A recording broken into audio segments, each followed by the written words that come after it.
राम श्री राम राम भरत अग्रज राम राम श्री राम राम रण कर कस राम राम श्री राम राम शरण में भव राम राम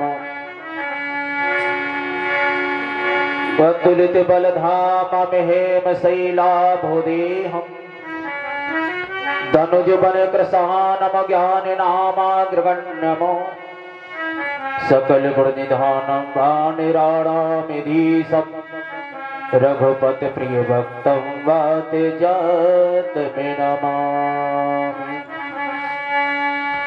चैतन्यम शाश्वतम शांतम व्योमातीतम निरंजनम नाद बिंदु कलातीतम तस्मै श्री गुरवे नमः। बोलिए श्री सद्गुरुदेव भगवान की। और तेजी से बोलिए माता बहनों भाइयों सच्चिदानंद भगवान की। आदरणीय प्रभुसदे अर्चने बंदने परम पूज्य श्री सद्गुरुदेव भगवान की चरणारविंद में कोटि कोटि शाबंदन करते हुए जिनकी हम शरण में विराजमान हैं, हेमा मैया के चरणों में वंदन। जिनके अथक परिश्रम से ये कार्यक्रम हो रहा है, ऐसे परम पूज्य ज्ञान स्वरूप जी महाराज के चरणों में कोटि कोटि सा वंदन। परम पूज्य स्वामी जगदेवानंद जी महाराज के चरणों में वंदन। परम पूज्य स्वामी संचालक महोदय तथा स्वामी जगदीशानंद जी महाराज, स्वामी श्रद्धानंद जी महाराज, सभी संतों के चरणों में एक साथ सा वंदन। मुद मंगलमय संत समाजू जो जग जंगम तीरथ राजू। और अभी जिनकी वाणी का रसास्वादन कर रहे थे शशिकला जी और चंद्रपाल भैया तथा सखी बाबा, सभी कलाकारों को हार्दिक अभिनंदन। नाल पर संग दे रहे पूर्ण भैया, दो बार प्रभु का नाम उच्चारण करते क्योंकि ज्यादा समय नहीं है। श्री राम जय राम जय जय राम, श्री राम जय राम जय जय।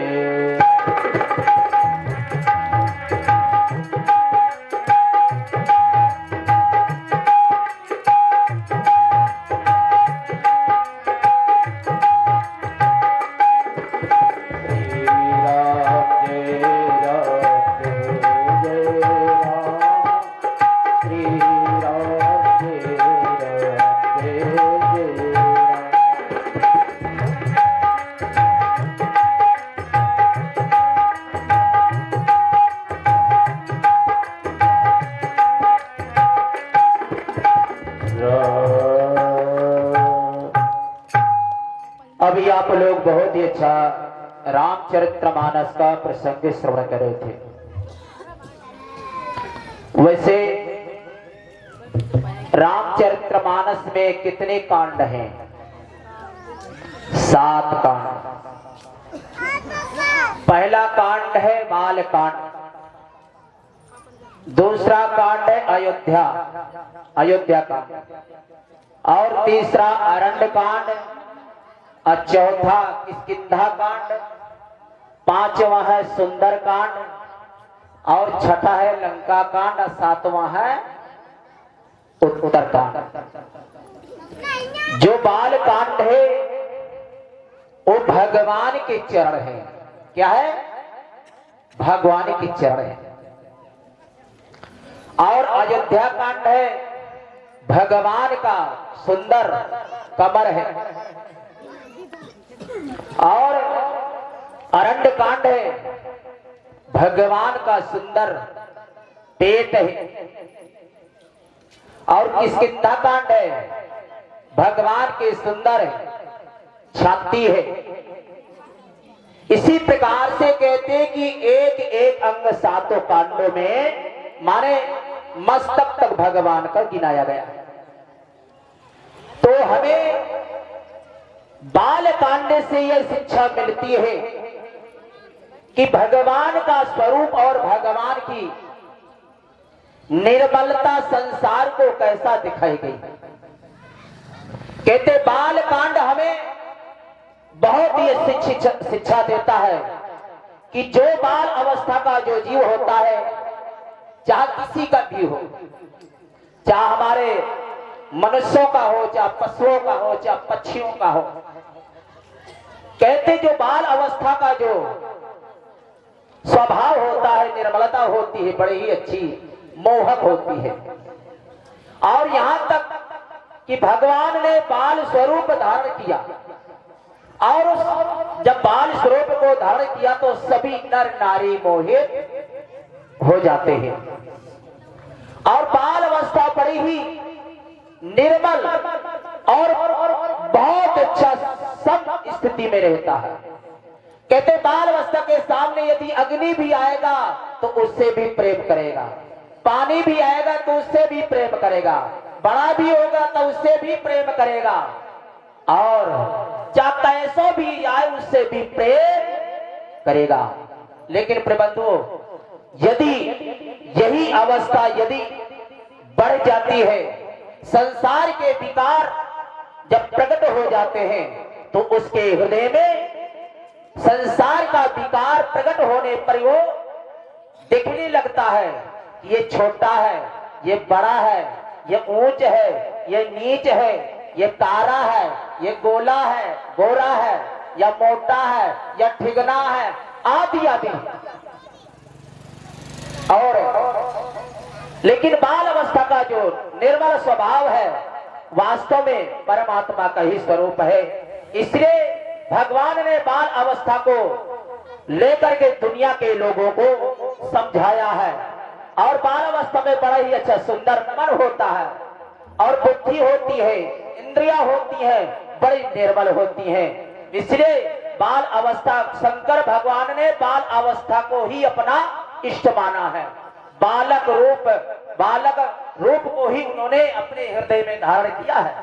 इसलिए बंदो बाल रूप सोई रामो, उस बालक रूप राम को मैं वंदना करता हूं। इसलिए बाल अवस्था का जो स्वभाव होता है, स्थिति होती, बड़ी ही निर्मल होती है, सबको प्रेम जताती है। और यदि ऐसा गहरा परमात्मा के प्रति प्रेम हो गया तो उसका जीवन बेड़ा पार हो गया। लेकिन माताओं, बहनों, भाइयों, जब ये जीव बड़ा हो जाता है शरीर से तो उसके अंदर संसार के विकार प्रकट हो जाते हैं, तब वो प्रेम परमात्मा के प्रति न होकर के संसार के प्रति फैल जाता है, मोह से युक्त हो जाता है। लेकिन प्रेम को भूल जाता है, मोह में ग्रसित हो जाता है। इसलिए ये जो मोह होता है तो ये बड़ा ही खतरनाक होता है। इसलिए महापुरुष कहते हैं, मोहे सकल व्याधि ने कर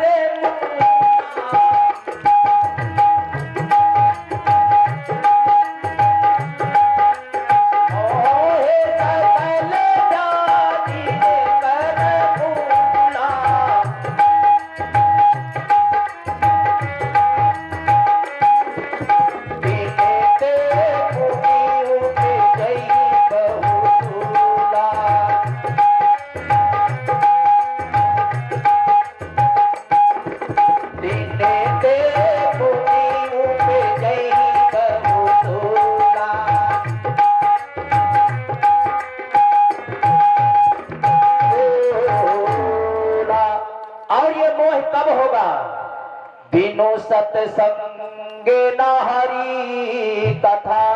ये सत्संग ही है जो इसको मोह को नष्ट करने वाला है।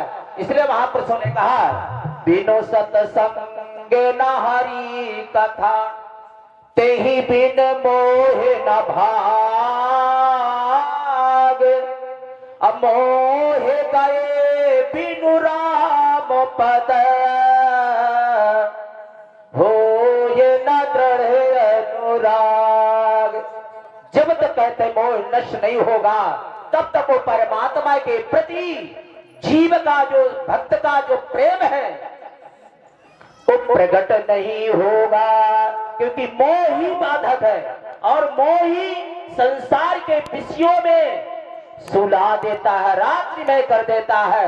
इसलिए महापुरुष कहते हैं मोह सकल व्याधि कर